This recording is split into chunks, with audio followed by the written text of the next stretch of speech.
राधे राधे महाराज जी। महाराज जी, अपने परिवार को लेकर, अपने प्रोफेशन को लेकर, अपने बच्चों को लेकर मन हमेशा विचलित सा रहता है। मन शांत कैसे करें मन? हाँ देखो, इसलिए आपने जिम्मेवारी अपनी मानी ना, तो आप असमर्थ हैं। ना काल आपके अधीन है, न माया आपके अधीन है, कुछ अधीन तो है नहीं आपके।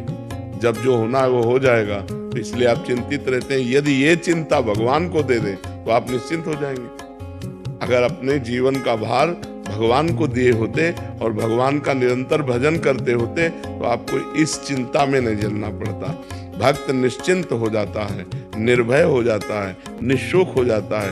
जो प्रभु करेंगे वही होगा, मुझे चिंता क्या करनी है। अपने कर्तव्य का पालन करना है। आपके सामने जो काम है वो काम करना है, आपके सामने जो कर्तव्य है उस कर्तव्य का पालन करना है और फल पर भगवान पर भरोसा रखना है।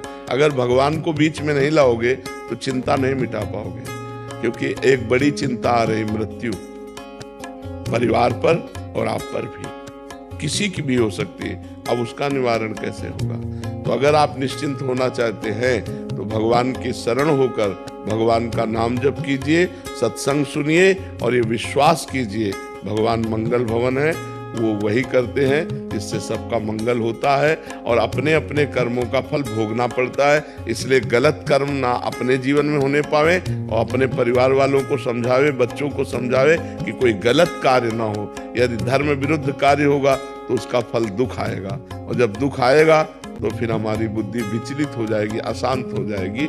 इसलिए भगवान का नाम जप करो, सत्संग सुनो और भगवान की शरण में रहो। जिनके द्वारा रचा हुआ है समस्त ब्रह्मांड है, वही हमें चिंता मुक्त कर सकते हैं, वही हमारे परिवार की रक्षा कर सकते हैं, वही हमारे जीवन में सुख विधान कर सकते हैं। दूसरा कोई उपाय नहीं। भगवान की शरण होने पर ही मनुष्य चिंता रहित हो सकता है, अन्यथा नहीं।